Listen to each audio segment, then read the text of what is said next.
Good evening, all. I'm Dustin, and welcome to the Dominance Dialogues. This is the podcast where we explore the psychology, the sociology, and the cultural aspects of BDSM and adult relationships. Oh boy, and I lost my notes. Sorry.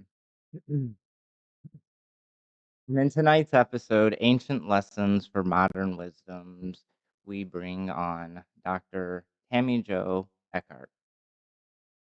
Hi everyone. TammyJo, thank you for joining us. Do you mind introducing yourself and a little bit about your experience? Hi everyone. I am a lifestyle dominant who lives in a 24/7 master slave relationship with my boy. Same boy I've had for just over 25 years now. I've been in the public lifestyle since 1994, and I've been a teacher in the kink community probably from 1997, 1998 on. I won a Master Jack McGeorge Excellence in Education Award in 2019 for my work. I'm also, however, a trained historian. So I have a doctoral degree in ancient history with minors in folklore and the history of gender and sexuality. So I teach and talk about all these different things, including I bring in, ancient world and how I've used certain aspects of slavery in the ancient world to craft our own relationship. I'm also a published author, fiction author and nonfiction author. Hmm. Sounds like you have a vast resume. 94. Wow. Wow. Yeah, I'm old. It's okay. I mean, that I you may say old, I think experienced. I Right. like that. It's I all like about words, right? it is, it is. And my slave is 11 years younger than me. So we also have that an age difference in there, which has been interesting, but that's my longest successful kink relationship too. Yeah. Interesting. Well, He's do you kind of want an to old dive soul into a though, little bit so. of do you want to dive a little bit into your personal relationship, or you just want to get straight into the conversation tonight? Oh, I'm happy to answer questions about anything. As I always tell people, I know what safe words are and I'm not afraid to use them. So, if I think something is too personal or something is verging on a topic that I know my partners don't want me to talk about, then I would just make that clear. But yeah, I've my slave and I have been together since 1999. So he is substantially younger than me. I was getting my doctorate as he was starting college. And luckily, he is a physicist. So we had no overlap. He was never a student of mine. So there was no potential there for exploiting my, authority I had in the university in any way. But we met actually through the local kink community and he was very excited to find it. And so, you know, it, I've had people suggest that maybe I quote unquote corrupted him. It's interesting. We hear this more from kinky people than vanilla people. I found in my life vanilla people are much more understanding than other kinky people. Um, Maybe it's just the vanilla people we surround ourselves with, but he wasn't. He was like, if I did anything to change him, it was a tiny percent. He came to me fully aware of his kinks, fully aware of what he wanted and what he needed to do with his life. And, we got lucky that we found each other and we've made it work for so long. Mm, beautiful. I find it interesting that you say that the vanilla pe- um, people tend to be a little bit more, and in my words, accepting. And when I think about that, I think first of all it's a little bit ironic, but then I also think it's kind of true. From my perspective and some of my own personal experience, Actually, there some years ago, I don't remember the details, so I'm not gonna try to paraphrase my own writing, but I, like, made this joke about, like, we're a bunch of people that like to do all these filthy, crazy, fun, consensual things, but we're so easily offended if somebody accidentally assumes our role or assumes we're not a role or makes any kind of assumption. And I mean, we know what the saying about assumption is. It makes an ass out of you or me, but do we really need to take offense to said assumption? A little bit more to the story than that, but I do agree that to some extent the BDSM community or subculture, I think it trying to choose my words wisely. I think sometimes, mm, there's I'm just gonna step away from it, actually. We'll just say that people should be more accepting, we'll say. But I do wanna Well, bring back Oh, go ahead. to expand upon that, um, what's really interesting is if you're in MS dynamics, and that's how you've chosen to structure your life, you actually get more pushback from kinky people who aren't in that particular lifestyle. So it's almost like there are like subdivisions within the kink community. And so you'll get people like, well, that doesn't, how can you do that? That doesn't seem right. It's a similar thing that you might get from people who are monogamous when they learn that you're poly. Like, well, how could how could you not have jealousy? So I think it's really easy for people to judge from where they are and not to think about maybe that's not the best criteria to use. And sometimes I believe that my training as historian has allowed me a little bit more objectivity. I always look at, what is that person getting from it? Is it beneficial to them? My goal as a kink educator has always been to help people become the best they can be, to be in the best relationships they can be. It isn't to teach them this is the way you have to do it. Yeah. Didn't realize that part of your credentials was a mind reader. Your word subdivision, that was the word that I was struggling to find, and I had to step Mm. away from my thought because I didn't want to misspeak. But that was very well put, and to some level, what I was trying to convey. Thank you for that. I do wanna bring back, and I don't recall exactly how you stated it. You said something about how you have, I believe, allowed your knowledge of ancient history to impact or influence your current MS dynamic. May I Mhm. ask for you to elaborate a little bit on how you've allowed that to influence your relationship? And please correct me if I'm using incorrect terms here. Oh, sure. Thanks for asking. Ever since I was like a little girl, I was interested in slavery. And I got interested in the ancient world also as a little girl, because I asked one of those naive questions as a child raised in a Christian environment. Did Jesus eat hot dogs? Did Jesus eat, wear tennis shoes?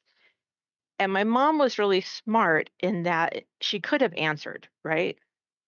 She could have said something.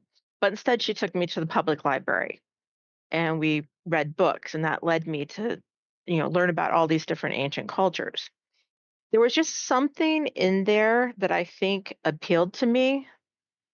This concept that there were people in these relationships where one person had more power or more authority. And it wasn't that I was romanticizing these relationships. It was that somewhere inside of me, I would always think, well, I would have been much nicer. I would have been much better. I would have cared a lot more than, X, Y, and Z person I'm reading about.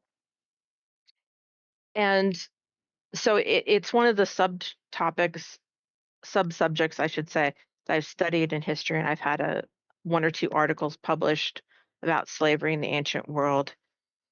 And as I'm looking at them, I realize that one of the things that appeals to me is that slavery, especially in the Roman world, is so different than what we learn about slavery in the United States. Mm. You know, we have a history of enslaving people because of the color of their skin, because of their perceived racial credentials, their racial identities, and not caring about anything else about them. And you're just kind of like, we have very few ideas from our history about the different roles that slaves could have. It's just sort of a catch all phrase. And the Romans were very methodical about they categorized different slaves. They understood there were different types of relationships that were happening. You could have like someone who just works in your field. You could have someone who literally is your business manager, Mm. and everything in between. And when I discovered, SM at the time was really what it was called, and I went, "Whoa, that connects with what I think I want." I said, "Wait, can you have things that sort of look like slavery, but consensual?" And I found out, yeah, there are people who do that. And I said, "But what if I want to organize it like the Romans did?" And so it was a very sort of purposeful decision I made to take bits and pieces and decide what to do with it. And probably the biggest thing I took away from the Roman concept of slavery is that a slave is both an identity and a job. Ooh.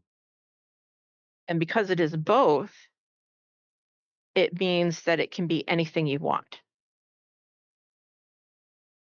It's really very open. And that appealed to me 'cause it allows for personalization. Is that making any sense at all? I love it.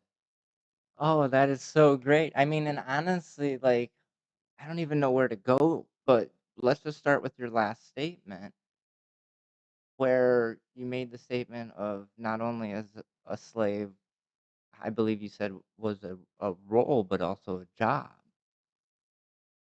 And then more so leaning into the word personalization. I do not want to speak out of turn here, but to me, that sounds a lot like BDSM. No, it can be, and I think that's why it worked so well. Was it in the ancient world? Not at all. Oh, fair, Because fair. Yeah, yeah. No, to be clear, thank you for, saving me there. But no, yeah, absolutely. To be clear, the ancient world definitely not. But ho I was speaking more on what you were stating, right? That in yeah. my head, allowing that personalization, that for me is one of my huge draws. I've talked about it, like, I don't know if I know how to be a good boyfriend, but with enough communication, I can be a pretty good master, right? Wow. I really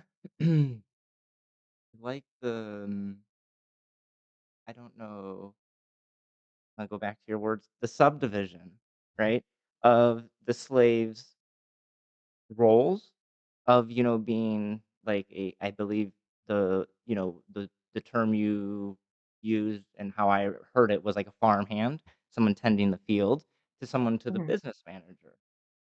And I really, for most of my journey as an authoritative figure in my personal relationships, I've really leaned into that business model. My girl is very much, in many ways, not necessarily I wouldn't consider her a manager, but she is definitely a force multiplier. She is in the weeds and with the podcast and almost everything I do, as well as I am with her. The integration into each other's life isn't just inside of the bedroom and the sexy times. It is very much business relationship with a whole lot of intimacy. And this is where I actually had a conversation earlier today about where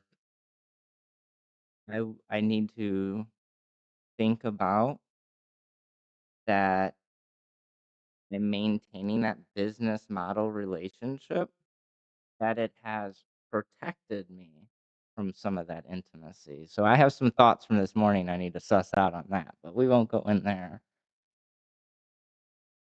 But wow, it's I'm gonna end on this thought.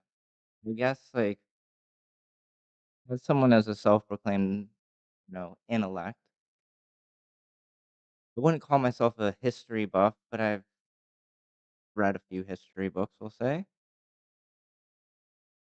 I didn't realize the the differences or the spectrums of slavery. I guess as a person raised in Western culture, I kind of fell in that first group or the second group that you said. I don't remember which one it was, where I just thought like kind of associated to economic class, color of skin, so on and so forth. But then as soon as you brought up Rome, all that started to just fade because I'm like, wait, and please correct me if I'm wrong, but in that case, there was enslavement of their own people. A lot of maybe there wasn't differentiation of ethnicity or skin color, um, that separated people, so to say. It was For the interesting to Romans go ahead. for Romans, and for Greeks, the same thing, and I think for most of the ancient Mediterranean world, it was the same thing. They didn't divide each other up by what they looked like. They oftentimes divided each other up by the languages they spoke, Mm, or they might also divide each other up by what we would call their socioeconomic status, though that's a very, modern world. So, like, you've heard the term barbarian, right? mhm, So that's a Greek, that was originally a Greek concept that meant anyone who doesn't speak Greek. So there's us, the Greeks, and there's all those people who say bar, bar, bar, bar, bar, bar, bar, bar, bar. That's what it sounds like to us. No one needs to learn that stuff because, who would speak those languages? mm, And so this is interesting that you brought this up because I actually, one of the things I do is I do volunteer educational work at our university museum now. And I just led a tour last Saturday where we talked about the melting pot of ancient Rome because we have this a cool exhibit where they've done chemical analysis as well as deep dives into textual information on 2 busts that we have and have demonstrated that they used to be colored, they used to be painted, and we have an idea of how they were painted. And what you get are 2 people who are not what we would necessarily call white. mm, And one of them is the Emperor Septimius Severus, and the other is his wife, Julia Domina. And he is from what had been the Carthaginian area of North Africa, and she is from what would be modern day Syria. And so they are definitely not, European descent. And yet the Romans had no problem with he's our emperor. Yeah, mm, they may have had a problem because he'd been a general and hadn't technically been part of the aristocracy before. But once he's emperor, he's emperor. No one like comments negatively on what he looks like or where he's from. And I think that's because for Romans, they're acquiring people from all over the world. Um, Probably the number one way that they get slaves is through warfare. Um, the Roman military machine is pretty much don't stand in the way of it. And if you do, you're going to be dead or enslaved usually, um, unless of course you get with the Roman program. mm, I used to tell my students there are 2 ways Rome dealt with non-Roman people. One was, hey, be part of Rome. And the second one was, "You won't? Well, then die." Yeah, so, you either joined them or, you'd been incorporated in different ways. And so I think in Rome itself, if we take it as a city, there is an estimate that maybe 30% of the population was enslaved. And they would come from all over the world, right? So must the citizens of Rome, because time and time again, the Romans would debate, should we have like special clothes to mark people as slaves? And time again, they said, oh, hell no, because then they'll know how numerous they are. So if that's the thing that separated them, then they must have all looked very similar to the people who owned them and controlled their lives, which um, also probably means they didn't have collars, because again, that would like a visual trigger that everyone could see. And if you realize that a third of the people here are like you, well, then that means you might organize and resist. Yeah. Wow. That is an interesting concept I've never even thought about. There were Well, what, 25. how much, you'd said that you've read some history. What were some of your thoughts that you had about slavery in the ancient world? I mean, if I'm gonna be very honest, I guess, and I think this is a pre-interview with a guest a couple weeks ago brought this to my attention that I'm fortunate that I honestly I haven't given it much thought. I mean, and I'll be very just transparent. It's the nature of me. It, the only reason I've given thought to slavery at all is because it's part or was part of Western culture, and 200 years or whatever roughly later, there's still reminders of it. So, like I said, I'm fortunate as someone that's it's ironic that we're talking about Romans. I'm Sicilian by descent. I'm not tan, I'm olive. And, Mhm. but for the most part of my life, I've been identified as a white male.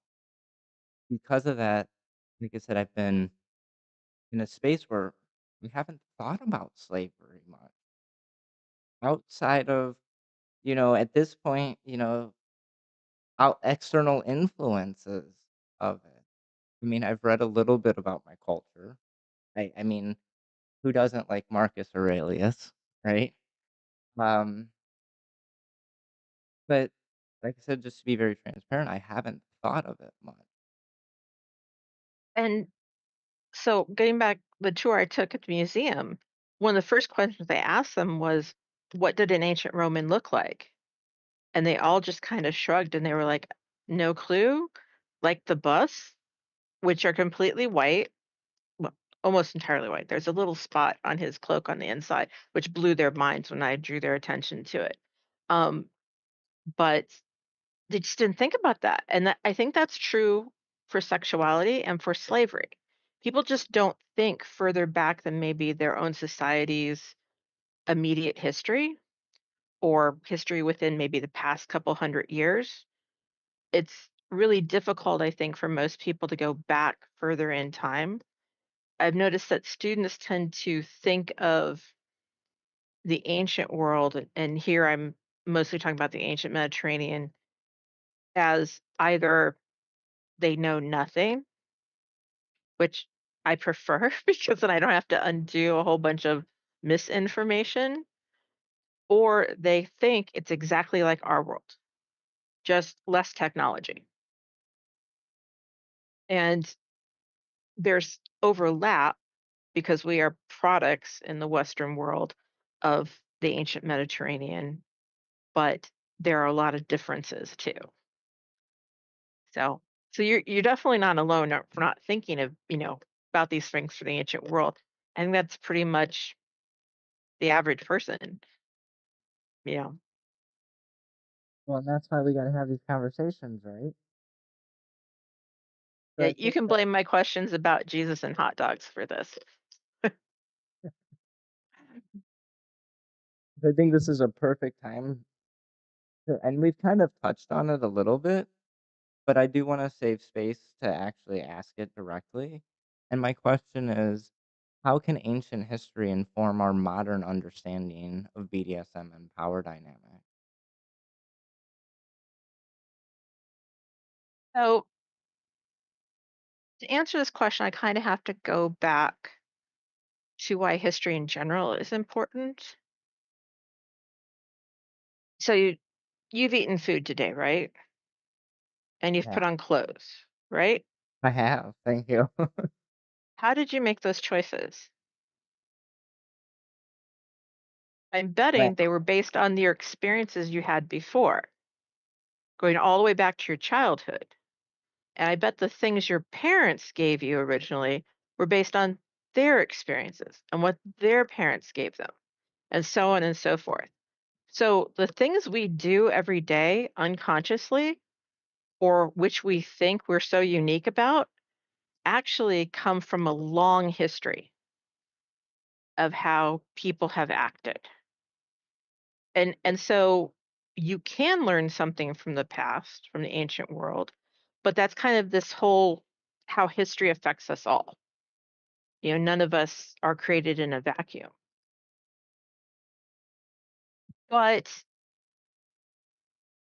one of the things that can teach us about power dynamics is that we probably have romanticized a lot of the terms and tools that we use in our kink relationships that come from incredibly unerotic, oftentimes horrific things that people did in the past. How that happened, I don't know. I mean, it happened to me starting when I was a little girl. It's there's probably a lot of stuff to work out there about why things happen. But I think the most important thing that we can learn is humans are humans. So you could never look at the past and think we're so much better than them, we're superior to them, and instead ask, why did they do these things? And then decide whether or not is that something you want to continue with.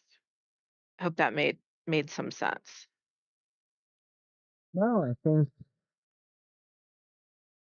from my perspective, like to summarize it as concisely as I can, is like, I think the saying is like if we don't learn from history, we're doomed to repeat it, type of a thing. And while I see value in that, I want to make it more value neutral because, like, bringing it to your statements on like, why did I wear what I wear today because of my parents, because of their parents, and so on and so forth. That is where, in my opinion, we can learn positive things from history, like things that we want to repeat. Then we can also learn from history on things that we don't want to repeat. So that's kind of how I perceive that. Yeah, yeah, and I think it can also be reassuring to realize that I taught a class called Greek Men, Gender and Sexuality one semester, and it was interesting the ideas my students had. The first one was that they didn't believe that men had gender, and I was like, "Oh, what?" Like at first it blew my mind that they would even literally say that to me. But second, like, "Oh, you're going to learn so much then if you just keep your mind open." Um, but all these questions that we have, like, why is my relationship not working? How can I keep it working? Is what I desire in the bedroom normal? Is it really common? Is it unique? Is it how can I get my partner to do these things with me? What's the best way to do this? Why does my body react the way it does? Those are questions that go back as far as we have written documentation and probably further back. What's really different is that we now have the intellectual and the technological ability to really get into those questions. And they didn't necessarily have that in the past. Throughout most of human history, most human beings have been in survival mode. You know, Mm. get enough to live today, get enough to feed your family for today, for tomorrow. If you're lucky, you might be able to plan out half a year to a year. And when you're living at that level, you're not really thinking about, does my wife like to have sex in this position? You're just thinking, okay, we're supposed to have kids, let's do this. Mm. Um, and, you know, I think history in a lot of ways should make us value just how much choice we have in terms of the ability to make these choices and think about these things. Absolutely. I love that, the value of choice. Mm. I don't remember where I heard it exactly, and I don't remember exactly how it was phrased. Maybe you're more familiar with it than I, but it was something along the lines of art is a good measure of a civilization. Because if they had the time, they were afforded the time to paint and sculpt and do various forms of artistic expression, they were a little past that survival mode. Yeah. And usually it represents the fact that you have enough people to do sort of the baseline work and have enough surplus to, feed and take care of multiple people. So those other people can do something like art. Mm, It's hard to be a sculptor in Athens if you also have to be a farmer. It- you know, it's got to be one or the other because you're going out and you're literally farming. Like you're literally pushing a plow, you know, tearing rocks out of the ground, trying to figure out why won't this damn olive tree grow here, and get this goat out of my way. And now there's a drought. You're not going to have time at the end of the day to sit down and take a chisel and work on some marble or some stone. You're literally not going to have either the physical or emotional energy to do that. So you have this, we call it in history specialization. And yeah, as societies develop, they get more and more specialization. mm. Yeah, no, absolutely. I mean, like, as we're sitting here, like, going through this conversation, I'm sitting here thinking, like, yeah, I have chickens. I own a rural property. I like to think I'm somewhat self-sufficient, but I'm not producing my own power, my own internet, or all these various things. How much my life would I be able to continue to do if we didn't have some of these current creature comforts? I don't know if I wanna think about that because I enjoy what I do. Well, this is one But of I the think reasons people used to have a lot of children, right? yeah, Because you would need a lot of people to do the work. Um, that and the fact that they really didn't have reliable birth control. But fair. Yeah, yeah. And I think, like, I've, I grew up in South Chicago, now I live in rural Ohio, so a very big culture shock. The scene, the community, of the rural area. I live on a dead end road, and it's first time I lit when a tree fell on the road. I went to go leave, tree was across the road. Well, I gotta get out. There's only one way out, so I go back to my shop, I grab my chainsaw. By the time I get back there, there's 2 or 3 other neighbors helping out. Before we're done, one of the old ladies on the road brought us all hot cocoa, and, it was a whole neighborly thing working together because we didn't none of us got off the road of a yeah. thing. Yeah. Yep. So, to get back on track, because I kinda, like, digressed a little bit, I think, the next question I wanna ask would be, what lessons can modern lovers learn from ancient texts or stories?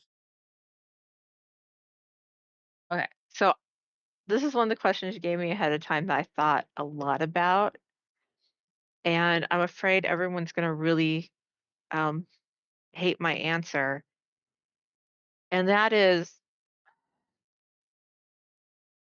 there really isn't much that we can learn about, and that has to do with the nature of the evidence that we have. So, the evidence that you have from any time period decreases the further back in time you go, and that's simply because things disappear, things deteriorate over time, but also simply the types of materials that people are capable of creating changes. So when you go back to ancient Rome or to ancient Greece, there's a very narrow band of people who could write. And so the number of written documents we have, which is the foundation of all historical research, is very small. So you're getting a very, very elite perspective of the world, usually male, and usually upper class. And it's interesting, they oftentimes do not talk about their sexuality or about what we would call romantic relationships. The exception to this is love poetry. Um, some people surely did love to write their love poetry. Um, but most of the time, it's a lot like the love songs that we have today. Have you ever noticed that a lot of love songs we have are about wanting this person you can't quite get or missing the person you used to have, or, just it's rarely like these happy, lovey love songs. And that's oftentimes what we see in love poetry too. Like you might have an Athenian who's, upset that the boy he used to love is now become a man because now they can't have a relationship. That's just not socially acceptable.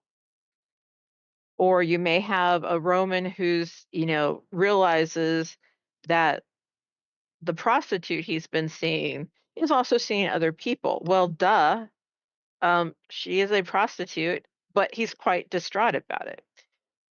There is very little like written about long-term romantic relationships. There are a few texts that we see on tombstones between husbands and wives. I'll say things like, she was the greatest wife or he was the greatest husband. But what's interesting is the things they think are great about each other are things like we never had arguments. The This good person was a thing. hard worker. You know, um, everyone loved him or her. You know, they they honored the gods. They're things like that. They're not personal, really deep and personal things.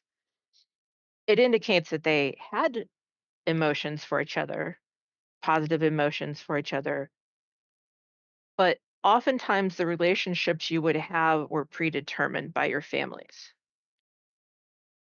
So you would go into a marriage, you might have met each other once or twice before you were married. Um, in the Greek world, it's hard to say if like being in love with your spouse was something you were supposed to hope for or strive for. It does seem to be the case though in Rome. It seems that a really good marriage was one in which you developed a deep affection for each other, but there was no expectation it was there in the beginning. So there are a lot of limitations when it comes to looking at the past for terms of, how should we love? How should relationships function? And I think instead, what we really see is examples of how things used to work that help us evaluate if we would want things like that to work today. So yeah, sorry to disappoint. I can't no great No, love not that. stories. But I mean, in many ways, it makes sense, right? Like the amount of information you have to study, and I just speculate. Like, it wasn't a huge priority to, write some autobiography or biography about you and your partner's relationship. I mean, even still to this day.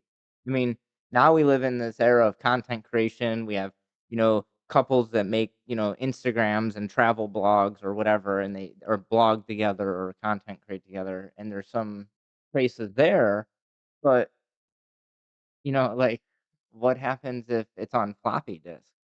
Who and I'm talking like 5 and a quarter floppy. Who has a 5 and a quarter floppy? Like, how are you gonna even see that? And, 100 years from now, when we see a 5 and a quarter inch floppy, or 200,000 years from now, when we see that, are we gonna understand that it has data on it from a past intimate relationship? So the answer is not surprising at all. I found it very interesting, actually. When people do talk about love, and probably the best example of this is Sappho, the Greek author, and her poetry. And you know, the view of love, of sexual desire, is like it's almost like an illness. It's like something that afflicts you, right? And it almost strips you of your ability to have happiness, of your ability to make, good decisions. And I think that's because they existed in a world where you didn't even make what we would consider a really personal decision, which is who you're going to marry, let alone who you're going to have sex with. Um,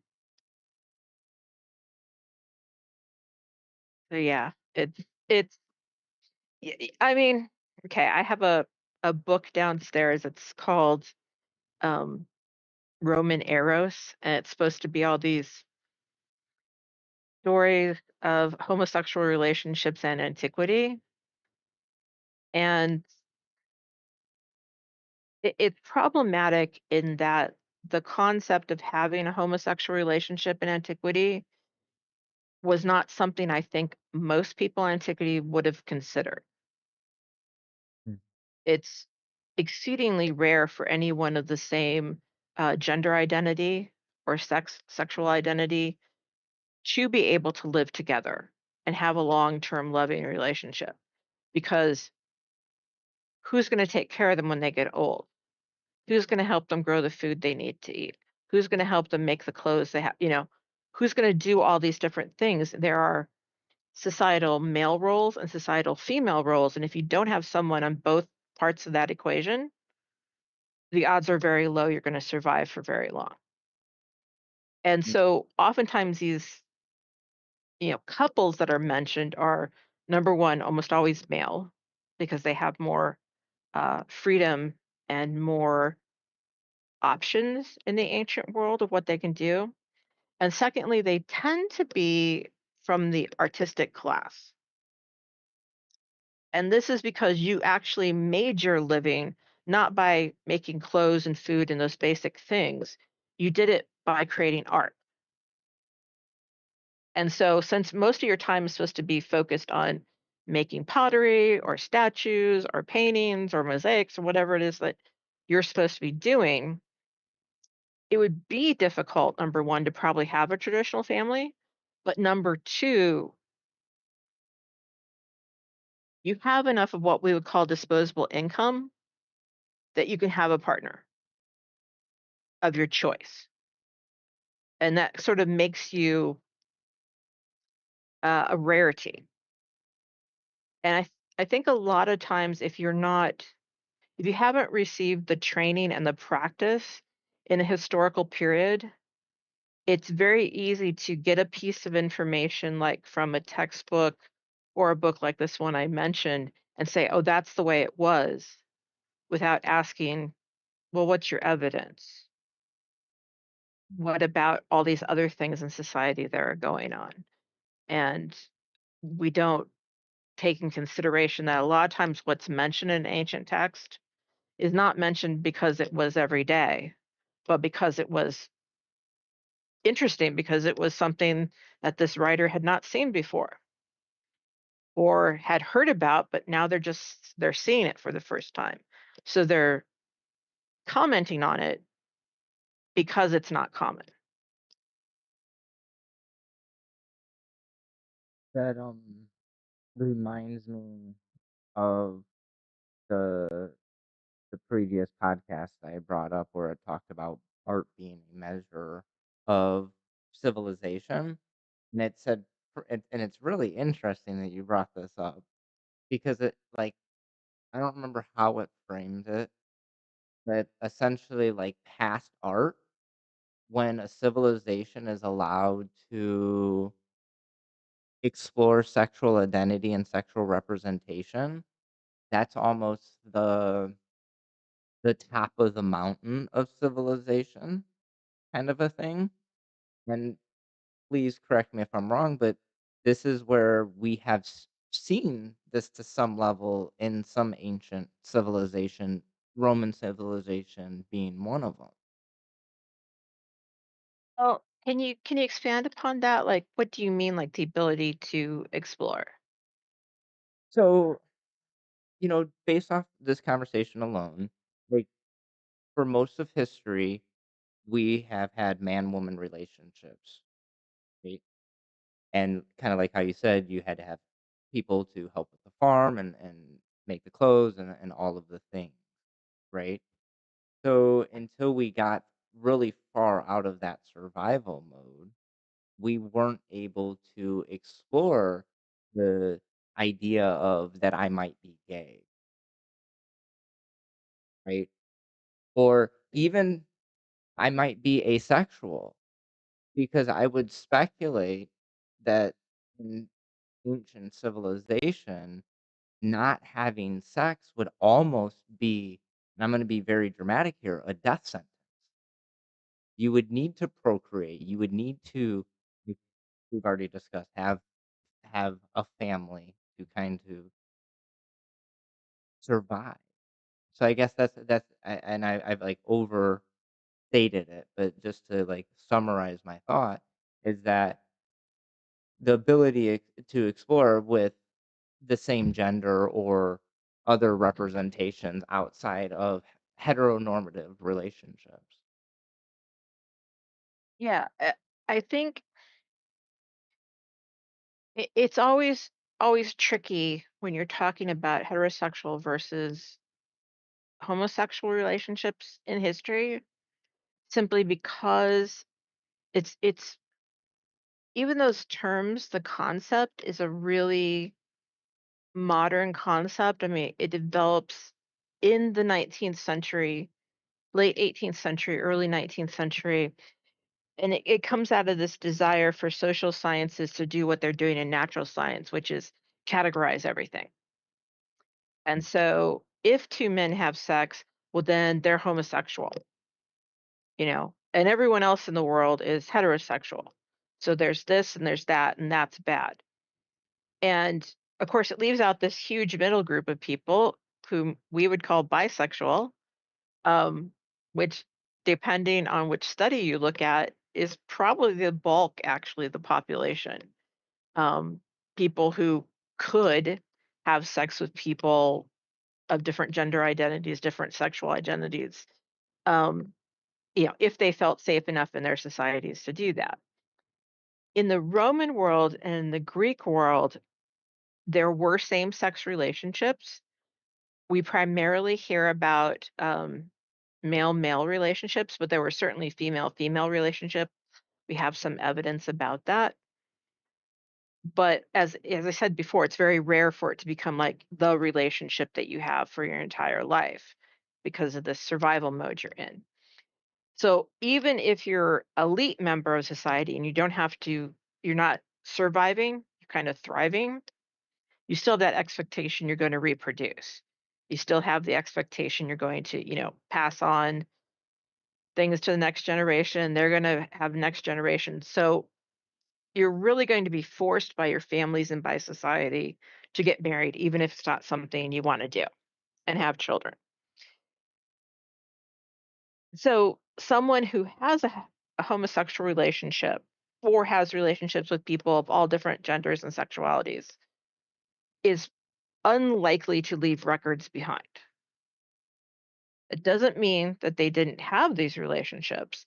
It just means they were probably doing it a little more quietly. Um, today we live, well, okay, maybe not today. A few years ago, we lived in a world where, in many big cities, you wouldn't feel bad if you walked down the street holding your same-sex partner's hand, or if you weren't exactly in the gender box that your society said you should be in. These things change. I think we have a misconception in the general public that kind of the wheel of progress always moves forward. It doesn't always move forward. Sometimes it rolls backwards. Um, what seems to move forward is technology. That seems to move forward, but what we do sexually is dependent on both technology and societal expectations. And so they kind of have to move together for there to be real progress. Anyway, I'm sidetracking. Sorry.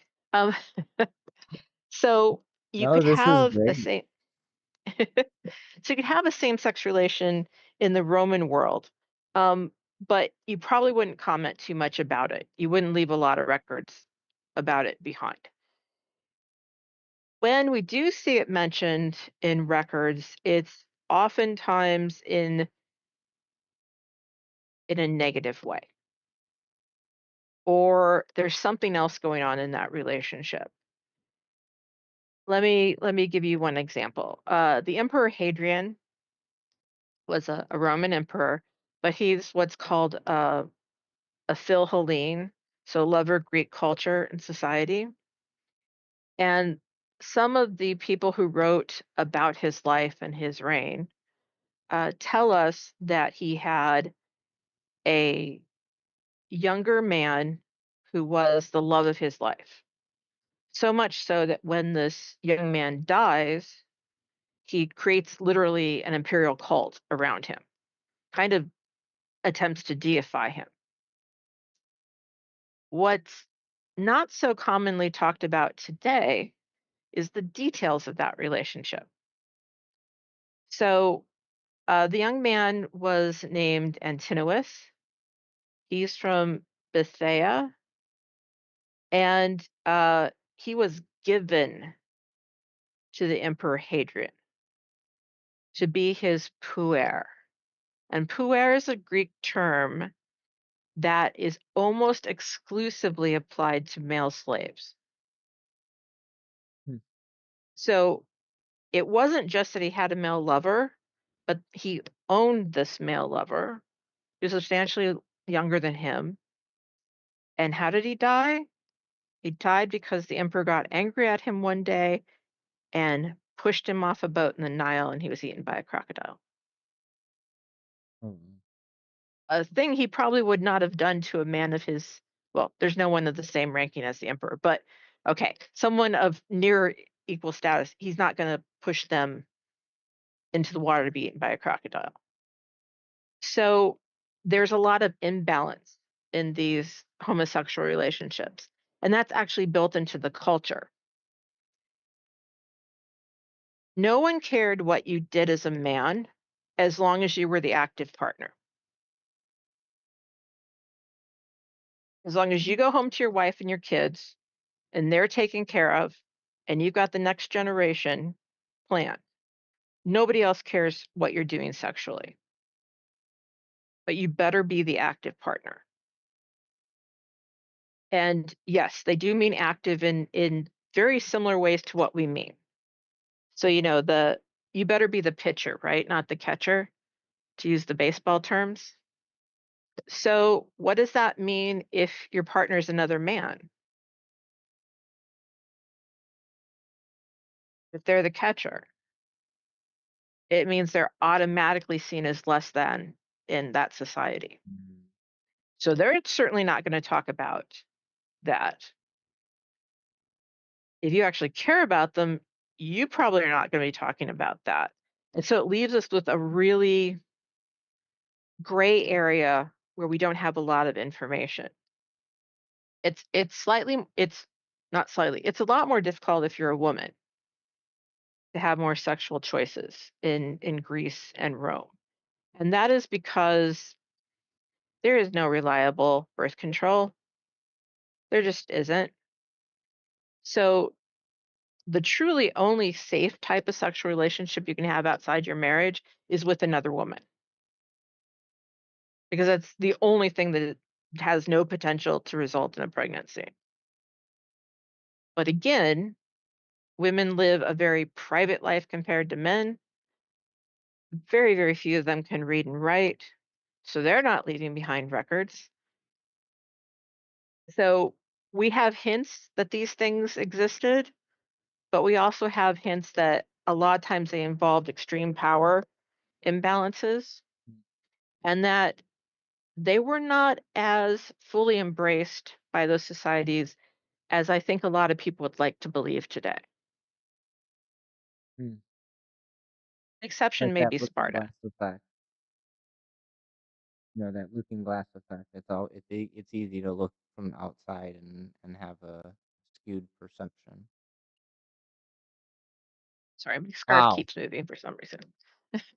No, you're okay. My head is spinning on some of these thoughts over here, and I want to be mindful of our time. So I'm gonna skip around a little bit of on the questions, and since we're kind of touching on it now, I'm gonna go ahead and bring this one in. Can you give any examples of historical figures who challenged or embraced alternative lifestyles?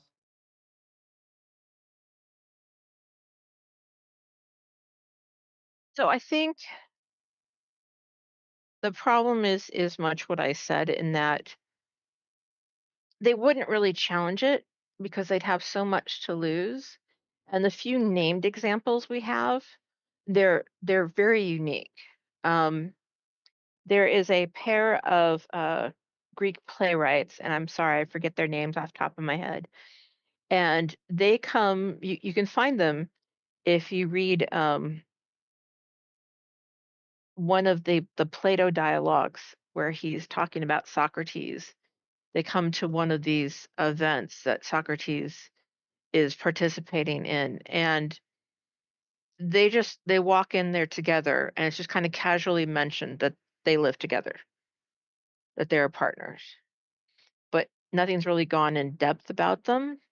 And within that community of people who consider themselves intellectuals and great thinkers, there's nothing really to comment on, because these two playwrights, I mean, they're making their living by, writing and having a major play put on in Athens once a year at a huge festival. These are men, for as long as they can write, are going to have someone who's going to feed them, are going to have someone who have a bed for them to sleep in. They'll be taken care of. And so they're not challenging really what's going on. They're just doing what they can within the system where they live. So there aren't really people who stand up and say, "Hey, I don't want to do this. This is not how I want to live my life. I'm not getting married." So yeah, that I mean that can kind of be depressing, I think, for people today to think, "Oh, well, I don't have these role models from the past." On the other hand, I think of it as, do we need a role model from the past? Hmm. You know,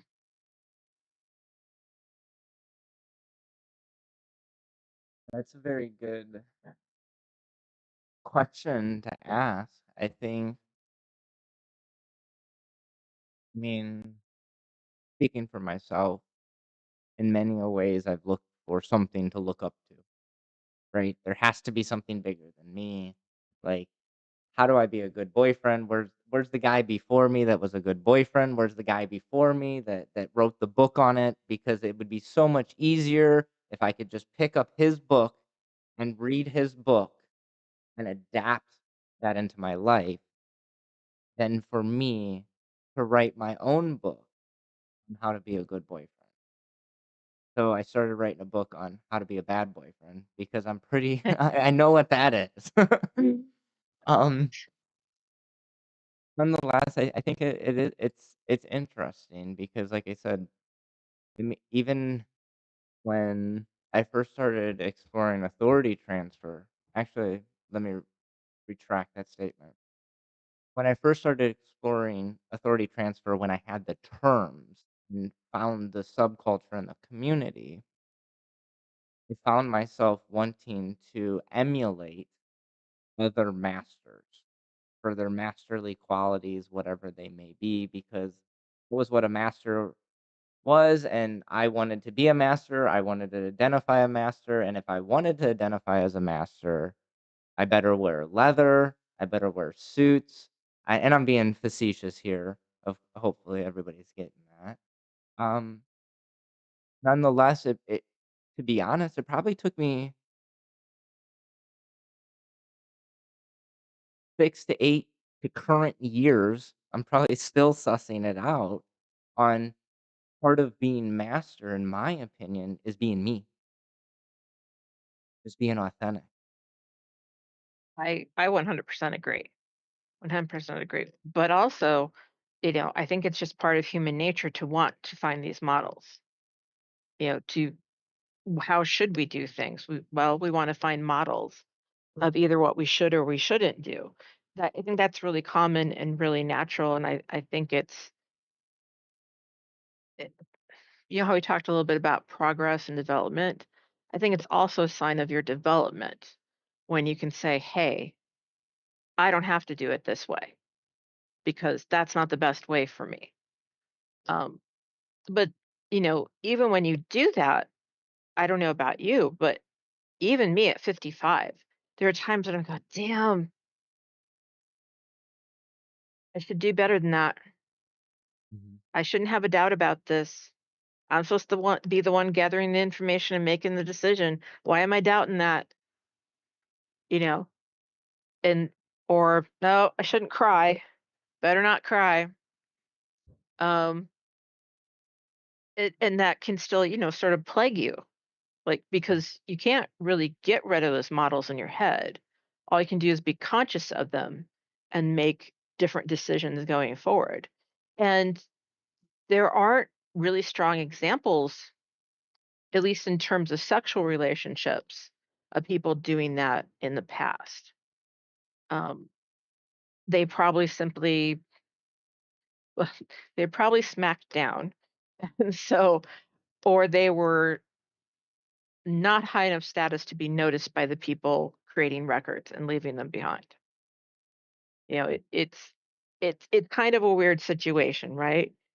If you're highest status, you have more opportunities to make different choices and to have different experiences. Um, but if you're higher status, you also have more people watching you, pay attention to what you're doing, and being willing to knock you down or call attention to you because they want to rise and position themselves. So it's this sort of catch 22. And we still see that today. There are people. Most recently, Neil Gaiman gets called out for things that happened. I have no doubt that these things happened. But would we give a damn if he wasn't Neil Gaiman? Probably not.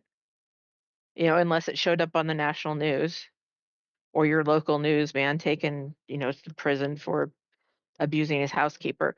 Um, Most people wouldn't care because they wouldn't be high enough status to care about. So, I think sometimes you can have too much freedom, too much, what do they say? You have rope to hang yourself with. You get so much that you start making unwise choices. And I think that's probably true in the ancient world, but we just, you know, what we have is very small and selective.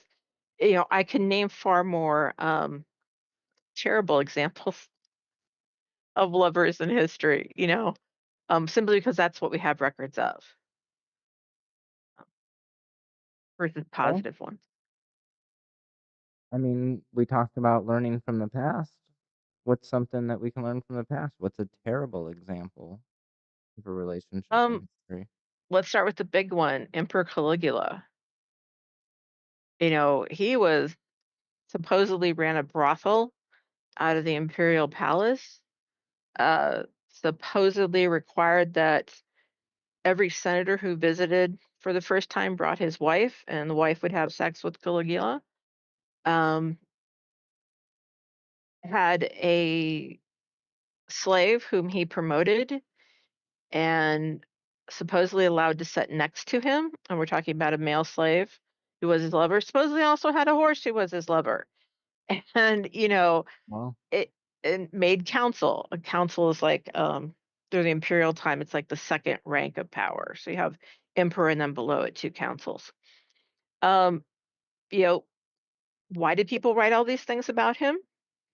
Some of it must be true because there are so many sources that are citing them who were contemporary with him, but some of it is also probably just making something more outrageous than it truly was. And we don't have the information to really determine where that line is. But there's a person who's basically having sex with anyone they want. Apparently, also at least one or two of his sisters. You know, but what did that do for him? Well, eventually, it's probably one of the reasons he was assassinated. There just comes a point where enough people get angry yeah. that they take I'd you down. imagine so. But that's an example of not don't do that. It's the wrong thing to do. Um, there are there are laws. And here I'm going back to Athens, classical Athens. There was a law against the corruption of young men, Hmm. and And it was that specific to young men? yeah, young citizen men. And what they're talking about there, and because they give examples, is putting a young man in that sexual situation of being the catcher, being the passive partner in a sexual relationship. And the laws did not punish the older lover or the active partner, they actually punished the younger man. And you could lose your status as a citizen for allowing yourself to be put in that type of relationship. That's pretty harsh. That's incredibly harsh. And yet, it seems to have been fairly common for older men and younger men, um, boys really, by our standards, to have had intimate relationships. But they go to great lengths to claim they're not sexual relationships in that way. So we'll have erotic images where everything's external. And they had this concept of you would put your penis between the younger man's thighs, and that's how you would have sex. Because to have actual anal sex would be putting him in a passive position, which would be quite Having detrimental to sex him. with Isn't his that weird? but, yeah, it is because, like, from my perspective, whether you're having traditional anal sex or sex with someone's thighs, it's still sex.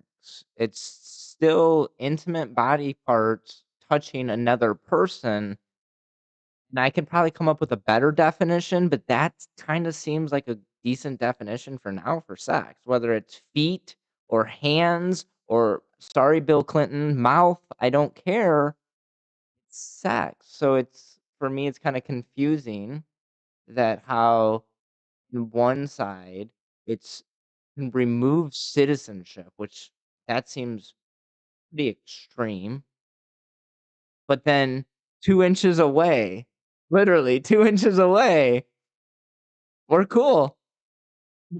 It's It cool. seems it Yeah. seems interesting because it's Yeah. still an active and a passive scenario in my head. Yeah, and because that active passive, role was so important to what it meant to be a man in both Greece and Rome, it creates this type of confusion about certain sexual activities. One of the people here mentioned that they're reading this book on, the history of oral sex. And I hope this is in part of that book they're reading, but the Romans had a really, really strange opinion about oral sex. So we know from brothels where they would have like images of like what we believe they are, sort of like you could say, I want this position, I want that position. And what you wanted probably impacted what you paid. And oral sex is one of those things that's on there.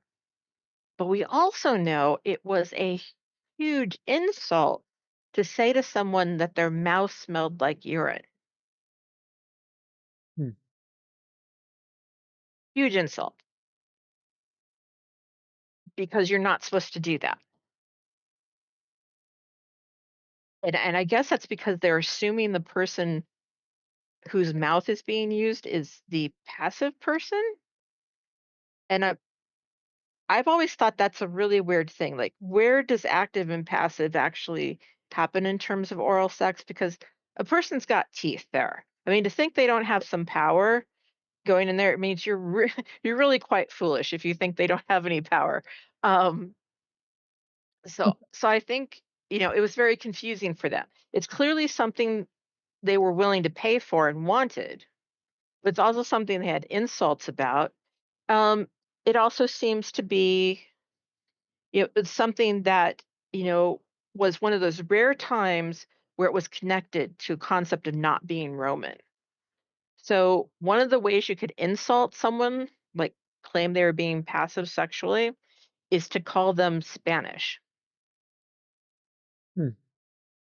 And that went back to the idea that the Spanish, and this is just one of those bizarre things that Romans repeat, that I I think it probably goes back to Hannibal coming into Spain and then coming over into Italy, uh, that the Spaniards used urine to brush their teeth. And I want to Hmm. clarify this for people. The Romans used urine to clean clothes because it has uric acid in it, and what it can do is get rid of stains. Hmm. But for Romans, it became synonymous with having oral sex. Therefore, if they, say, "Well, you're Spanish. You and your Spanish friend, or I hear you're interested in the Spanish things," and it's like, what? And if you just read that as a layperson, you wouldn't even understand why that was an insult, right? You have to have the whole context. But y- I yeah, never so would have so in known. yeah, so in terms of like the ancient people being a little more free to explore, compared to, like I said, a few years ago for us, uh, they had kind of a narrow view of what was acceptable sexually. I think we're a product of sort of this Puritan medieval Christian mindset where if it isn't for reproduction, it's wrong. Um, but you can kind of see that in ancient cultures too. That that's really the best type, right? Other things, they know it's happening, and so they create all these rules about who can and who can't do certain things. Interesting. Well, it's funny that you talked about, oral sex and if blowjobs and there's power there. Some years ago, I like intelligent people, and sometimes they are smart ass masochists, is the old term. Brats is kind of a more of a newer term. And I don't remember exactly the conversation. I don't want to divulge too many personal details, but the gist of it was I was telling at that time my partner that I'm not a bottom. And they're like, "Yes, you are." I said, "Excuse me, no, I'm not." And they're like, "Sir, you like to get blowjobs. You're a blowjob bottom." And I'm like, you're right, and I'm like, "Don't even say the next thing that's gonna come out of your mouth because I know what you're saying next." You are correct, I am a blowjob bottom. Nonetheless, I thought it was a little bit of humor worth bringing into the conversation. Um, but even in those scenarios, something that I personally my sexuality is authority. I've been very clear about it for well over a decade at this point. And without getting too graphic, even in those oral situations, unless if I'm in control, it feels good, but it's just not that gratifying. And this is where something that just as a human, I've tried to relinquish control in that scenario. And it's so much of a I'm at the reins, I'm always at the reins, this is my space, like, but there's something subconscious, even though I consciously want to relinquish this control and be a blowjob bottom, I still, at 40 years old, struggle to make that connection. So I mean, sex feels good, right? I mean, yeah, all types of sex can feel good, but that doesn't always correspond with how our relationships are structured, and certainly doesn't always correspond with what's going on inside our head, or our emotions. Oh, absolutely. Alright, so I think I have time for one more question until we get into audience questions. I don't remember how many questions we've asked, but I definitely don't even think I've asked half of the ones I proposed, but it's okay. This has been phenomenal, phenomenal conversation. Been very insightful for me personally. And I like facts, so that's I'm gonna be a little selfish here because this is Bloom's question. What surprising facts about ancient practices might modern listeners find intriguing? right. Um, so when we're talking about like the facts, like, what they did, what we do, I think the the biggest thing that is going to be surprising to most people is that in terms of actually what we do with, body parts, there is nothing new under the sun. Hmm. I mentioned the brothel with all the images, so many images, so many different. The menu was quite vast. Is there a And website now I can see this menu at by chance? it's so so that's a funny question because a lot of times when you study sexuality in the ancient world, in the ancient Western world, sorry, um, it's can be very difficult to get some of this information because huge chunks of it were actually confiscated and are controlled by the Vatican.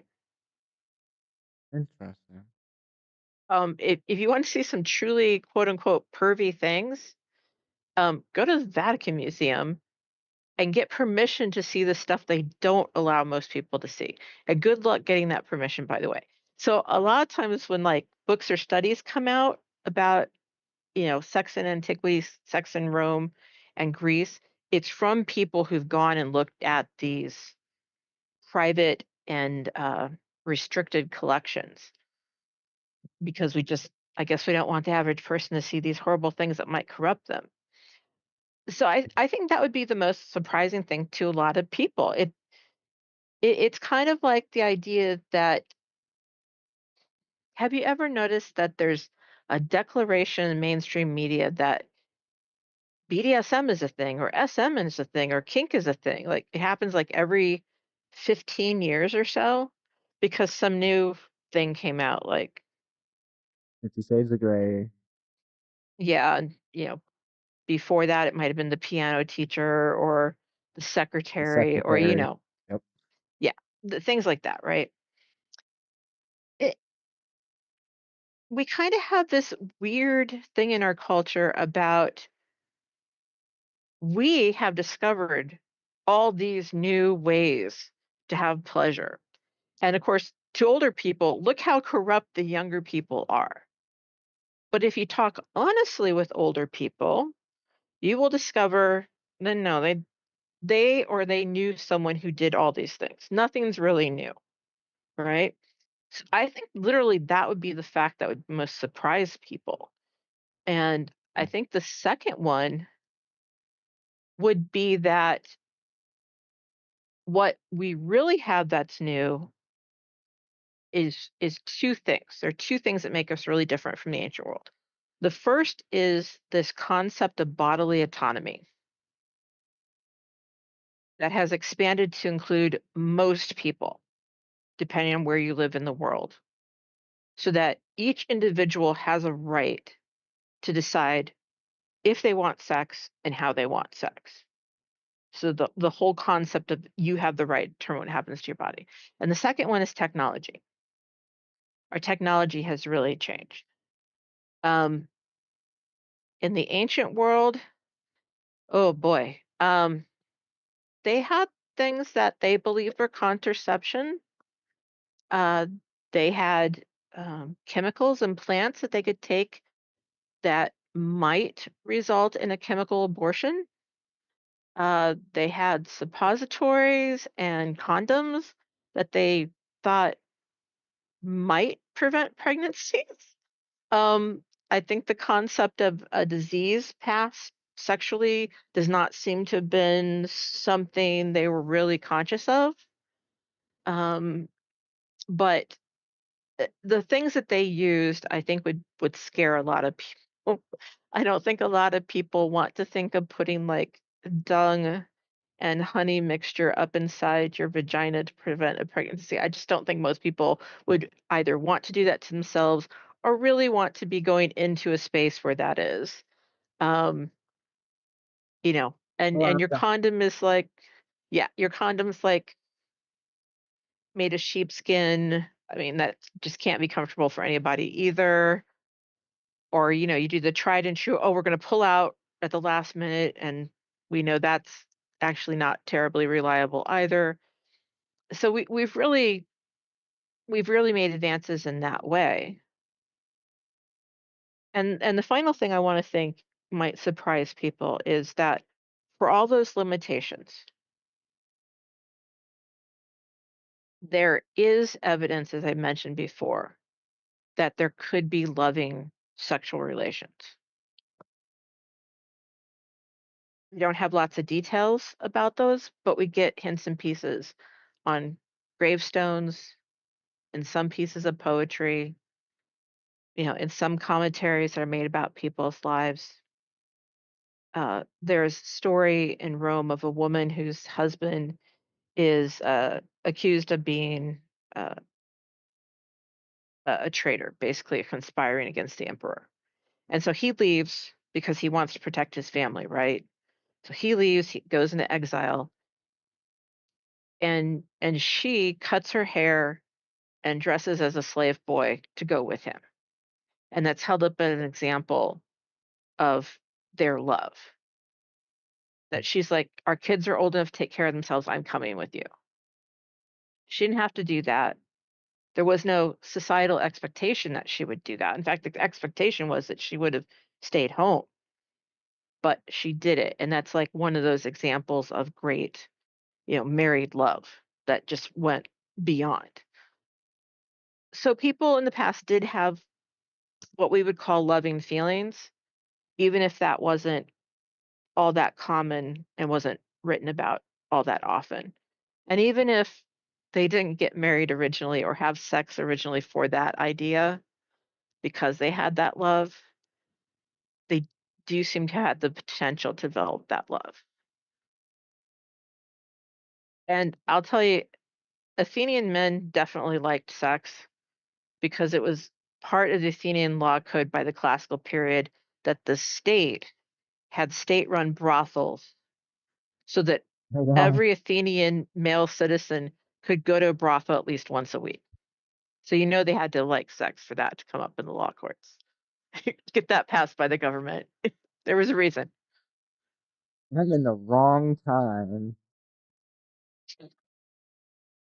You still got to pay for it. It's just cheap enough that Well, I mean, I don't know if I want to reveal that much about me publicly. um, I wanna bring it into the conversation. I did a little bit of research. I think I might know the playwrights that you were speaking about. I'm gonna butcher their name. Uh, Aros Aristophanes and Agathan. I will put their names in the chat, but based off of my research, it looks like those were the playwrights that you were speaking about that lived together. I don't like unanswered questions. I try to answer them if I can. That was gonna drive me nuts, so I had to look at that. And then the last thing I'd like to leave before we jump into the audience questions, and I speculate you may have read this book, but it looks like you're a fan of books as well as I am. Sacred Pain: Hurting the Body for the Sacred of the Soul. Are you familiar with that book? I am not. When did that come out? A while ago. Written by Ariel Bucklich, and I'm probably butchering their name as well. Let me see. But Amazon. behind you is my kink bookshelves, so, like, all my books and stuff that I've gathered about kink, but it's still small compared to the number of books out there.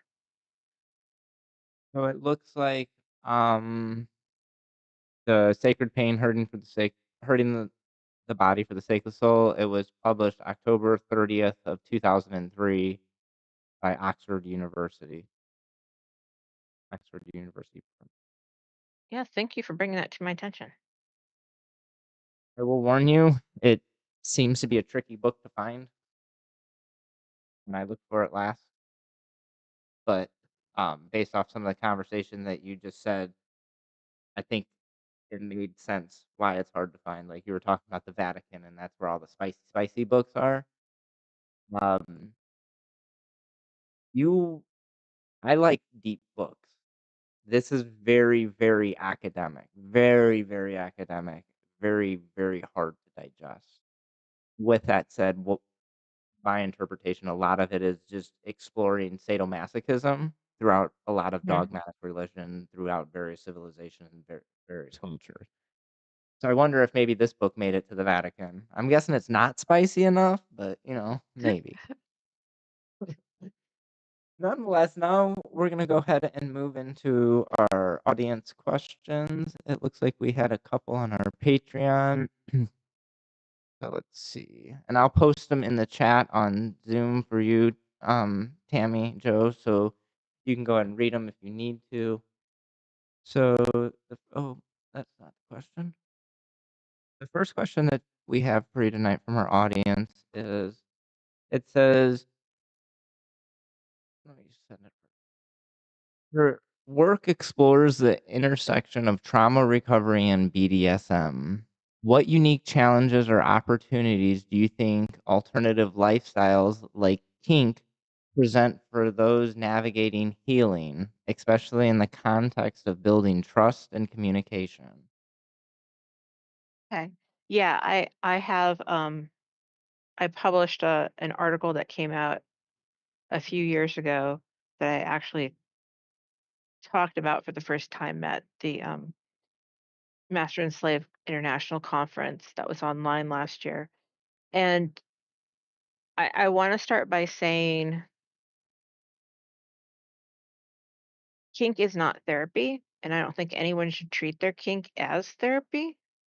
However, understanding your kinky desires and getting to a place where you're comfortable with them can be very empowering and therapeutic if the trauma you've suffered was sexual in nature at all. Um, and this is true regardless of the kink role you have.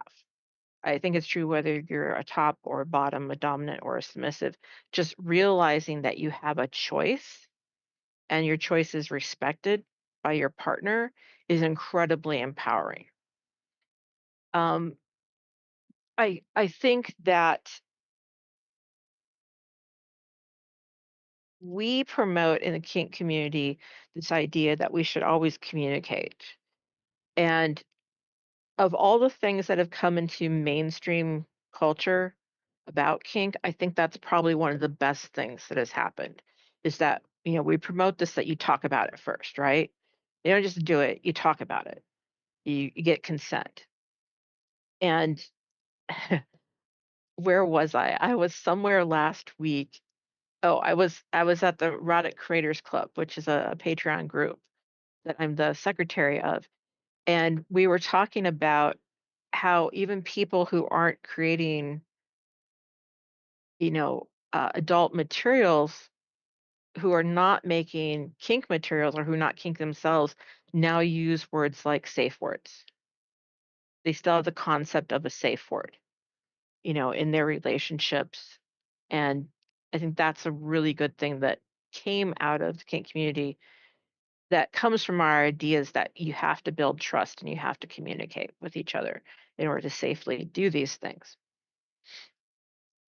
And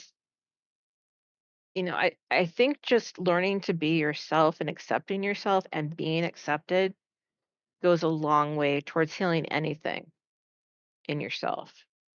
So I would never tell someone who is a survivor, oh, you need to try kink.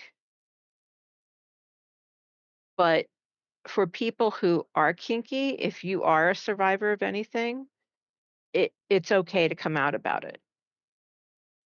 It can feel kind of like it's both a secret and it's not a secret. And let me try to explain that. Um, in a way, it's self-selecting people you hang out with. You might look around and realize, oh, the people I hang out with, we all have similar food tastes, similar political tastes, similar religious tastes, similar music tastes, because you tend to kind of gravitate towards people who you have similarities with. So if you're a survivor, you tend to surround yourself with other people who are survivors. So if you're kinky, you do that too. So now you're surrounding yourself with other people. And it can feel like, wow, everyone's kinky because of a trauma. And I don't think that's true. So a lot of times we don't want to talk about that because it feels like we're promoting this stereotype that you're only kinky Mhm. because you were abused. Um, I think of it more as I'm kinky in spite of being abused.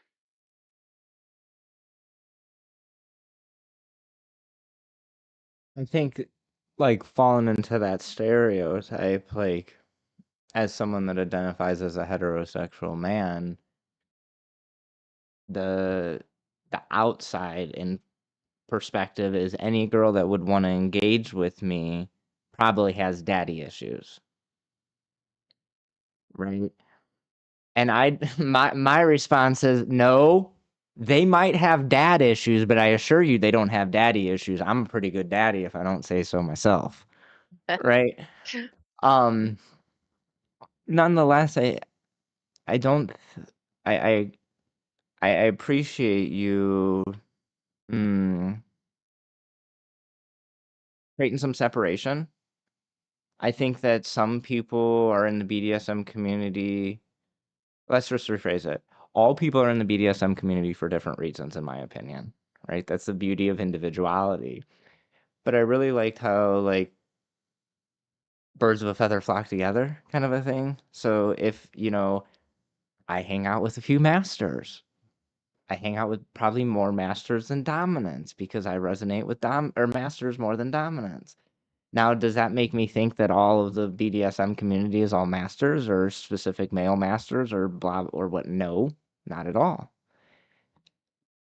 But I think that sometimes I've found myself personally have had to catch myself that subconsciously I start to make those stereotypes that, yeah, maybe she does have daddy issues or dad issues. Wait, crap, I'm stumbling on my own words here now. I must have the issues, you know?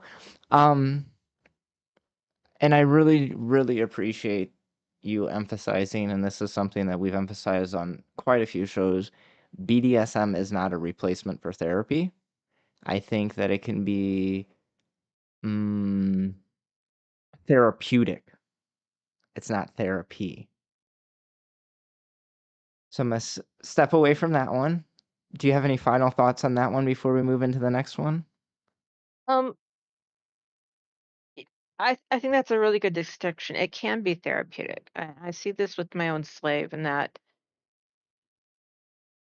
it his own sister knows that he's kinky, and at first she was very scared about that because of some experiences she had and people she'd known who were kinky and ended up in abusive relationships. But they came to visit us, her and her wife, last summer, and she took me aside and she said, "He is so different now. He is so much more confident and and so much more caring and Mm. gentle and not afraid." And he was all those things before because of stuff that happened to him, which I'm not at liberty to share. Um, and that made me feel really good because, in a sense, being with someone who could accept him for who he is therapeutic. You know, Mm. I think being accepted is probably the strongest form of therapy there is, strongest form of healing there is in terms of like psychological and emotional traumas. I think acceptance is something most of us seek, and to be seen is something very to truly be seen for who we are and what we are, and more so accepted for what we see, what is seen, right?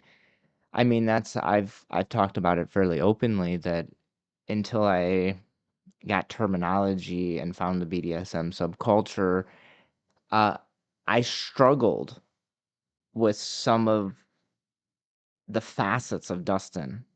I struggled to accept him. I struggled to see myself in the mirror. I didn't want to look at myself in the mirror. And I am thankful that through a non-zero sum list of professionals and some wonderful relationships with some just wonderful souls that at 40 years old, I accept most things about me. And I'm offering myself some grace here because there's some things that I'll probably be working on the rest of my life. But I'm thankful at this point in my journey that I can accept most things about myself. So Yeah, that's good. It's, sometimes I go, can I even imagine a world where people grow up and are not struggling with something that was done with them or some message they received that makes them doubt themselves? Like, what a world like that even look like? mm, Like, that's totally yeah. sidetracking us. Yeah, my brains were starting to spin wheels, and we are approaching the 2 hour mark. So I have one more question I want to get in from the audience, and that we have is copy and paste first.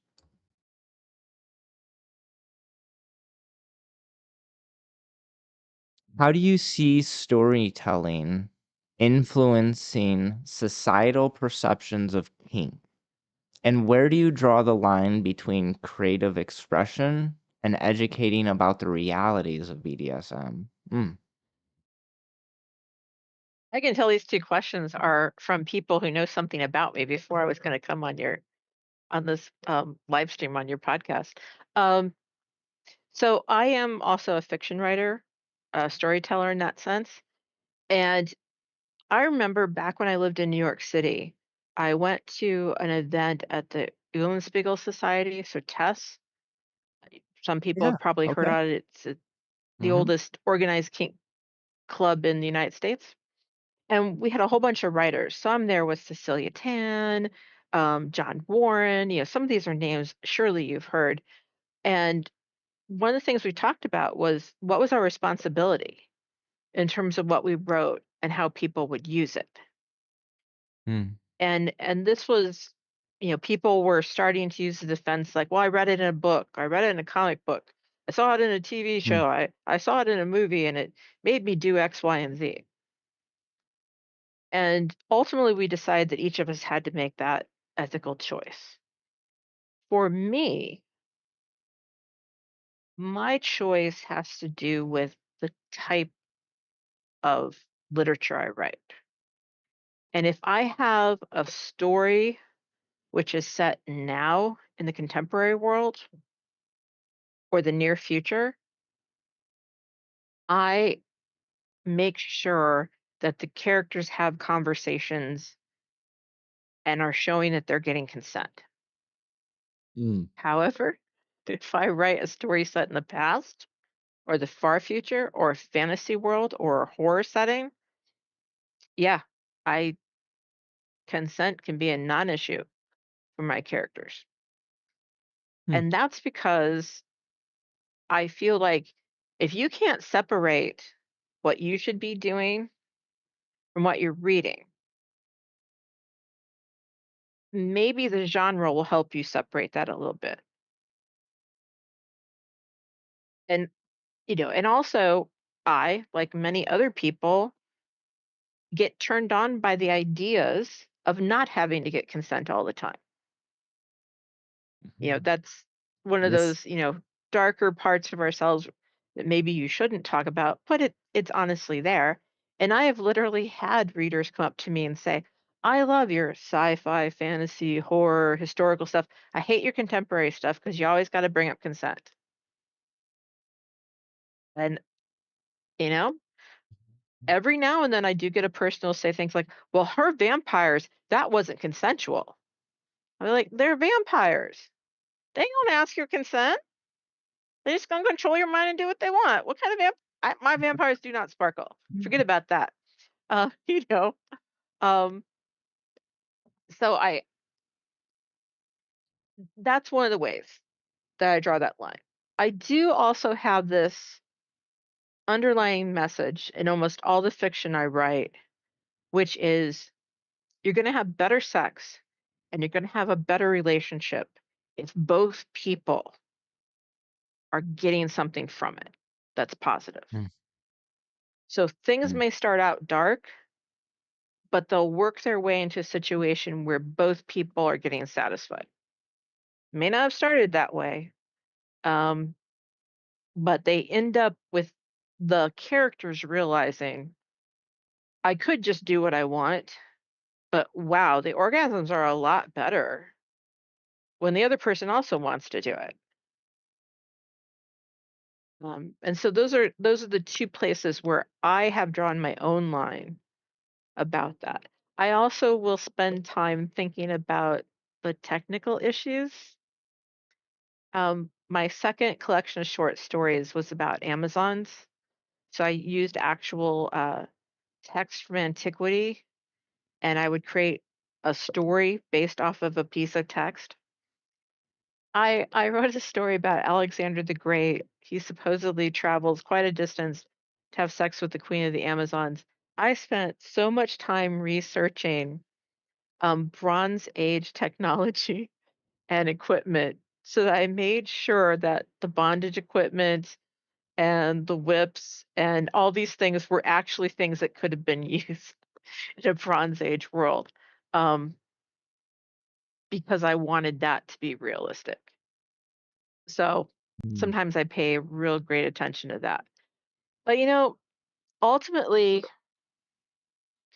what you create as a creator, you can have all the good intentions in the world, and that doesn't mean it's going to be interpreted in a positive way. mm, There is a thing that's happening right now, um, where certain people who are gaining power would like very much to make all pornography, which by the way is anything that has to do with sexuality, mhm, illegal and jailable. So you even having this podcast would be considered pornography. Certainly what I write would be considered pornography, and actual pornography would be considered pornography. mm. You and I can't make anyone who's listening to us or reading us do anything. Nope. This is a lesson I had to learn a long time ago. Once I've written something and my publisher puts it out or I put it out, I have lost control of it. I only have control over what I create. I do not have control over how it's used or interpreted. So, you know, I have to make those choices when I'm writing about what's important to make realistic and what's not. That's crazy to think about. One of the double-edged swords of me. I live in my own world. I really do. It's been great professionally and sometimes personally. Um, and I've heard about like southern United States, like Texas specifically, because one of my best friends is down there. They've blocked major pornography sites already, correct? Yeah, in Oklahoma, places like Pornhub have simply stopped allowing people to access their website in certain Wow. states. It's it's crazy to think about it because like we are sexual creatures. Historically, we've always been sexual creatures. We're going to continue to be sexual creatures. And not that like America, as far as like politicians, are probably listening to this podcast, but what happened with prohibition? Like this is something that we're going to do. And to be clear, there's the desire to drink versus the desire for sexual reproduction, which is an evolutionary desire. Oh, you thought prohibition was bad. I can only fathom what people will do when you try to remove our ability to pursue a desire that goes back since the beginning, right? Yep. So, yeah, I try to stay out of politics as best as I can. And once again, this is something that this is what I was actually reminded of, is that I'm fortunate to be able to remove from politics because I'm not transgender. I don't identify as transgender. I don't identify as any one of the minority groups that, I'm trying to choose my words carefully, have genuine concern right now because of Mm. various things that are going on. Not to mention, now I need to be political because I have a concern. I like porn just a little bit, right? But Yeah, yeah. with that said, oh, go ahead. But kind of also getting back to this question because I reread it really quickly.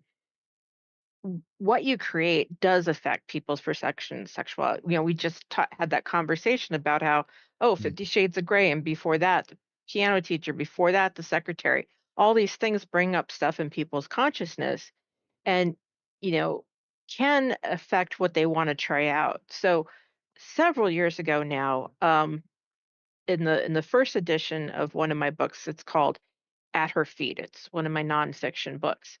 mhm, I was invited to an organization to talk about love and how love can be a positive for kink relationships. And this might sound funny to people, but there was literally a time in the kink community where there were discussions about how you shouldn't fall in love with your partner mm, because if you fell in love, you would destroy the dynamic. Right. And in our book we tear that idea down and just show how it's ridiculous. But when I went there, there were so many people.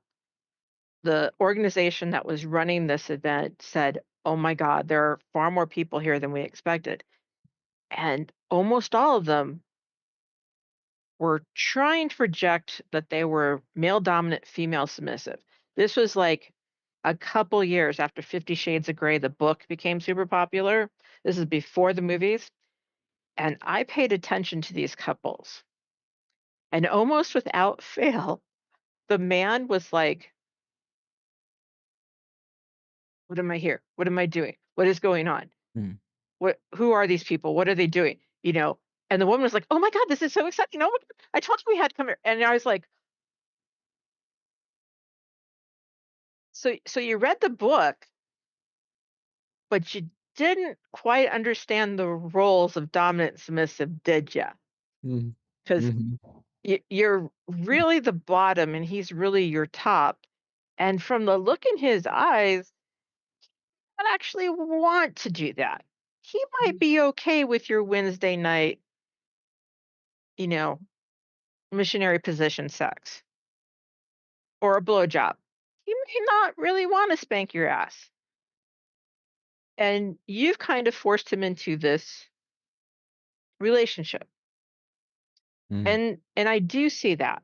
There are people who do consume fiction, um, and visual arts who are turned on by it, but have not learned how to process that and how to communicate that with a partner.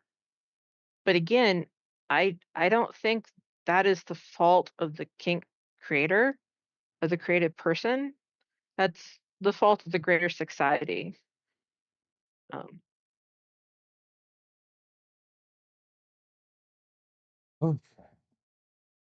So I tried not to let it come into my intrusive thoughts, but it won.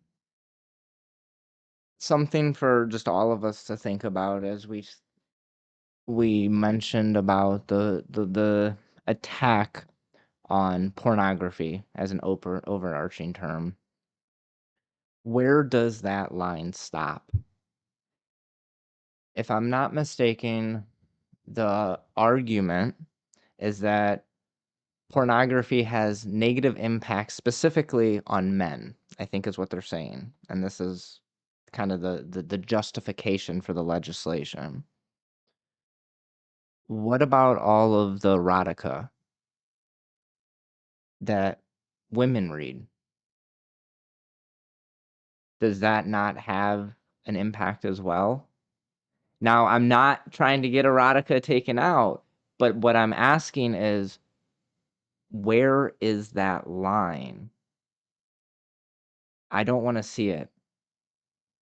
I don't think we should have any of it. I mean, I think that I don't know how to phrase it, but, like, from my perspective, watching porn rarely impacts someone other than yourself. And once again, I'm offering myself some grace because there is addiction. It can impact intimate relationships, but it rarely impacts someone other than yourself. and a lot of the studies um, are done on people who are convicted of sex crimes, and Mm. those are the people who say, "Well, pornography made me do it."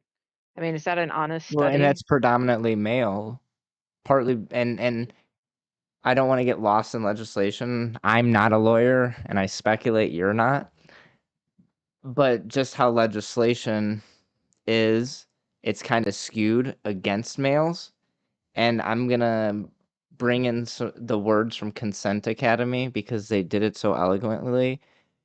For most of society, we've looked at consent as gendered. Male doing, female receiving. So even in current Western society, there's still states, to my knowledge, I believe Georgia is one of them, where a man still cannot be actually raped unless if he is penetrated based off of how the law is read. Once again, I'm not a lawyer, so on and so forth. Um, No, but it's I definitely think you're interesting. right. Yeah, you're right. Our laws about sexuality are pretty messed up and contradictory. Mhm. But Well, and the nature of it is it skews all of the data that follows after it, right? If, I don't know what the number is, but say 9 out of 10 sex offenders are male, which I know definitively it's a much higher number. Well, then all the research that's being done on sex offenders is gonna be predominantly done on male, but they forgot the underlying problem that there's not legislation around female sex offenders still to some level, right? Hmm. And as a man, as a masculine man, right? it'd be hard for me to accept or voice that I was sexually assaulted. And I'm not saying it's not hard for any person, any gender, any human, because I can only fathom. But I'm going to throw men under the bus, or at least my men, the men that I grew up with, my friends. And I'm going to say some of the things that they said to me. Oh, man, you can't rape the willing? What? You didn't want to get laid? Now, to be clear, this isn't stuff that actually happened to me, but this is some of the rhetoric that I have seen amongst men. Nonetheless, I'm gonna step away from this because it's like a 11 o'clock at night conversation we shouldn't get into. So with that Um, said, oh, go ahead. is it okay if I share some of my links in the chat? That's actually what my next question was gonna be for you. We keep reading Was each other's minds. yes, my next question, my final question for you probably will be, where can people find you? Where can we follow you? And where can we support you? Yeah. So I have several websites, and they're kind of all running there together. I'm also on Patreon, where I once a week I talk about something in real life. So I talk Mm, about my life. I might talk about a study that's come out. I might talk about a movie that I've seen or an article I've read, or even just like a study like the weirdest sex things people do. And I might comment like, this is not truly that weird. Things like that. But I also share original fiction that you can't find elsewhere on there, including serialized novel. And I'm creating my second serialized novel on this. And then I have a new series called Almost Partners. That's one of the links. And the second book is coming out soon because I just been informed by my publisher that I should get my galleys next week. And then my slave and I co-authored this book, At Her Feet. And this is the second edition, which has 28% more material in it than the first book did. oh wow. Okay. Very interesting. It sounds like you're Thank you're you, Mad very Max. busy. Oh, you mentioned politics. I very stupidly agreed to run for president of a local socio-political group, and I won. And this is my second year doing it. I'm like, you are a crazy woman, Tammy Joe. Why did you do this? I actually I just stepped down. I was appointed vice president of membership for my local Toastmasters International. And I just had to step down. I only did one term with them. Long story short, I'll be honest, I overcommitted in all of the facets of life, and I reluctantly that was where I had to trim. So, but I think that the nature of personality types, at least like me, I don't know you well enough, and I don't want to make assumptions about you, but I I always joke I keep getting more plates before I finish the first one. Yeah, you know, I'm not just a dominant in my, you know, private life. I tend to take on leadership roles outside too. Um, Hmm, and I have to actively keep myself from doing that because, yeah, I can get overextended. Because if yep. I take on a role, I feel like I'm honored bound to follow Mm. through. Huh. So, Oh, yes, I know that. The choice of words, I know those as well. Um, Actually, I believe probably 3 or 4 months ago, I had a I've had multiple conversations with my girl about all of the responsibilities that I have professionally, personally, so on and so forth, and that I'm really good with responsibilities, but I need to be really great at prioritization and moving forward. And even offering her some, hmm, I don't want to say authority because she has authority to use her voice. It's actually her voice is a service to me, but encouraged her to ask me about more responsibility that I'm taking on before I necessarily. Sir, did you think this through? Yeah. Like, you know, because sometimes I might not have actually thought it through, and that's all it takes is a third person, a second person to simply ask me if I've thought it through. But I know that I will get lost in conversation with you, and I want to be super respectful of our time. And so I'm going to wrap this up. I want to say, I can't say how much I've appreciated this conversation. It's been wonderful. It's promoted a lot of, let me rephrase that, it provoked a lot of thought. And I'll be honest, it revealed some of my ignorance, some of the things that I didn't know. And I can appreciate that as well. And I assure you that I'm probably going to go do a little bit more research on some ancient cultures after this conversation. So I think it's time to close the episode. So thank you for tuning in to this episode of the Dominance Dialogues. If you've enjoyed tonight's episode, be sure to subscribe and to share. And as always, stay curious, stay intentional, and keep the dialogue going.